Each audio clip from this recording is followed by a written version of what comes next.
When most people first heard about this bomber, they didn't give it much credit. In fact, they called it junk. Its nickname alone carried a kind of sneering dismissal. The kind that sticks in your mind when you're trying to imagine a hero taking to the skies. It wasn't sleek or flashy like the fighter planes that everyone admired. Its engines rumbled with a roughness that pilots and mechanics alike would joke about. Some said it was slow, unwieldy, barely able to hold itself together under the stress of battle. And yet, despite all of that, it was going to play a role no one could have predicted. Not just in this pilot's story, but in the larger tapestry of aerial warfare. What's fascinating is that the bomber's reputation as a piece of junk wasn't entirely unfair. It had design flaws. It lacked the refined engineering of newer models. And it certainly wasn't meant to be a fighter's companion in high-speed dogfights. But here's the thing about machines. And perhaps about people too. Context changes everything. In the wrong hands, even the best aircraft can fail. And in the right hands, even something written off as worthless can shine. This pilot understood that better than anyone. He didn't just climb into the cockpit and hope for luck. He studied every quirk, every limitation, and every hidden strength of this plane. He treated it not as a burden, but as a partner. An unglamorous, clunky, but ultimately resilient partner that could withstand more than anyone imagined. It wasn't just mechanical skill that mattered. It was mindset. When your plane is called junk. When your colleagues doubt your chances. When the odds are stacked against you even before the first shot is fired. It's easy to let fear take over.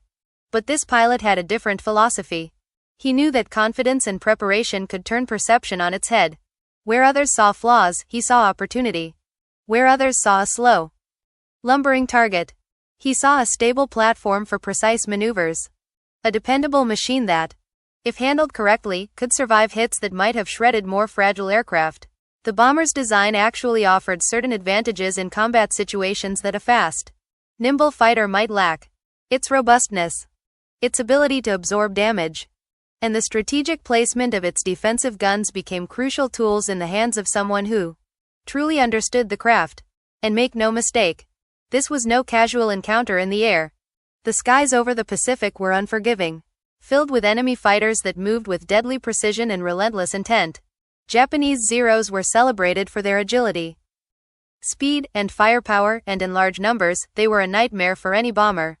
Yet the pilot took off knowing that his aircraft, the so-called junk, would be his shield and his weapon. There's a kind of poetry in that. Taking something underestimated, something mocked, and proving to the world that its true worth lies not in appearances or reputation, but in execution. Every twist of the throttle, every pull of the yoke, every adjustment of the flaps was a calculated move in a deadly game of aerial chess. What makes this even more remarkable is the way the pilot treated his crew. The bomber wasn't a solo instrument in a vacuum. It was a team machine. Everyone on board had a role, and he understood that leadership meant more than giving orders. It meant fostering trust, instilling courage, and conveying the belief that even a junk plane could carry them through the storm. That combination of technical skill, strategic thinking, and human leadership transformed what seemed like a flimsy aircraft into a fortress in the sky. And when the enemy came, when danger screamed across the horizon in the form of high-speed Zeros, that belief was what allowed them to act decisively rather than panic. By the time the first enemy fighter appeared on the horizon, any lingering doubt about the bomber's capabilities evaporated. What had been called junk now became a symbol of resilience. The pilot wasn't just flying a plane. He was redefining it in real time. Every maneuver he executed, every evasive action he took, highlighted how much of combat success relies on understanding the tools you have, rather than lamenting the ones you don't. He proved that preparation, mastery, and confidence can turn even the most unassuming machine into a legend. And that's why this story resonates beyond just one mission or one dogfight. It's about the courage to embrace what others dismiss, the foresight to see potential where everyone else sees weakness, and the relentless drive to turn every disadvantage into an advantage. When history remembers this pilot, it doesn't remember the bomber as junk. It remembers what he made it. A vessel of bravery, precision, and ingenuity, capable of standing against forces that no one thought it could withstand. In that way, the tale of this underdog aircraft becomes more than a story about war. It becomes a story about defying expectations, mastering your tools, and rising above the doubts of the world around you. The moment the enemy fighters appeared on the horizon, the true test began. 17 Zeros. Sleek, deadly, and relentless, were closing in. And any pilot in his position would have felt the weight of impossible odds pressing down like a storm. The bomber, once dismissed as junk, suddenly became the stage for a fight that would etch itself into history. There was no backup, no reinforcements, and no margin for error. This was a solo battle. One man against 17 of the most feared fighters in the Pacific, and yet he didn't hesitate. There was a calm precision in his actions. A clarity of purpose that separated him from the chaos unfolding around him. It wasn't about recklessness. It was about calculation, intuition, and an intimate knowledge of his aircraft's strengths. Every maneuver was deliberate. He banked the bomber sharply to evade incoming fire, then leveled it just enough to give his gunners a clear shot. Each evasive loop, each dive, each turn was a dance with death, choreographed by experience and nerves of steel. The Zeros tried to exploit what they thought were weaknesses, diving from above, splitting into coordinated attacks, but the pilot anticipated their moves. His eyes scanned the skies constantly, calculating angles, predicting trajectories, and issuing silent commands to his crew. The bomber, which once seemed clunky and unwieldy, now moved with a surprising agility under his hands, proving that skill can transform a machine into a weapon. What made this battle extraordinary wasn't just the numbers. It was the intensity. The mental and physical stamina required to sustain focus while every second brought new threats. Bullets tore past the fuselage. Tracer fire painted the sky in violent streaks, and yet he remained steady. The crew followed his lead, trusting in his instincts and in the bomber itself.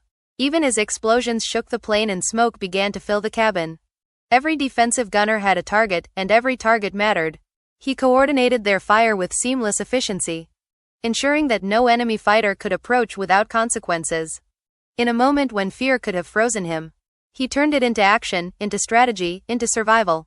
What's even more remarkable is the way he used the bomber's characteristics to his advantage.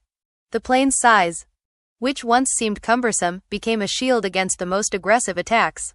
Its durability allowed him to take hits that would have crippled lighter aircraft, giving him precious seconds to regroup and strike back. He maneuvered not like a fighter pilot in a dogfight, but like a chess master, using every aspect of his environment, every ounce of his machine's potential, to create openings and exploit weaknesses. Each zero that fell back or broke formation was a testament to his understanding of combat dynamics, turning what could have been an overwhelming disadvantage into a tactical edge. The physical strain was enormous. Hours in the cockpit, muscles tense, eyes locked on enemy movements, mind racing to anticipate the next move. This was beyond ordinary endurance. Yet, remarkably, he maintained focus and composure. He wasn't just reacting. He was controlling the battle. He dictated its pace, forcing the Zeros to respond to him rather than the other way around. It was a psychological as well as a physical contest, and in both arenas, he excelled. The sky became a theater of skill, courage, and quick thinking. And in every pass, he demonstrated why he was not just a pilot but a master of his craft. By the end of the engagement, the impossible had been achieved. 17 enemy fighters had been fended off, some damaged, some driven away, and yet the bomber remained in the air. What had started as a dire confrontation transformed into a story of heroism and ingenuity. The crew survived, and the aircraft, once derided as junk, stood as a testament to resilience. This battle was not just a victory of skill over numbers. It was a lesson in mindset, in preparation, and in courage. It showed that even when the odds are stacked overwhelmingly against you, careful thinking, determination, and mastery of your tools can turn the tide. The pilot's actions became legendary not merely because he survived, but because he demonstrated the extraordinary potential of one person to change the course of events against overwhelming force. This was more than luck. It was a combination of daring, discipline, and an intimate understanding of both his aircraft and the enemy. The story resonates precisely because it captures that tension between vulnerability and strength, fear and courage, chaos and control. In that high-stakes confrontation, the bomber was no longer junk. It was a symbol of ingenuity, of bravery, and of the triumph of human skill over seemingly impossible odds. And perhaps the most inspiring part of all is that the lesson isn't confined to the skies or to war. It's universal. When faced with overwhelming challenges, when everyone expects failure, And when the odds appear insurmountable, what matters is how you use the resources at your disposal, how you trust in preparation, and how you maintain composure in the face of chaos. This pilot, flying a bomber scorned by many, became a living example of what's possible when skill, courage, and determination come together. The story of one man fending off 17 Zeros alone isn't just history. It's a timeless lesson in daring to defy expectations and to fight when no one else believes you can.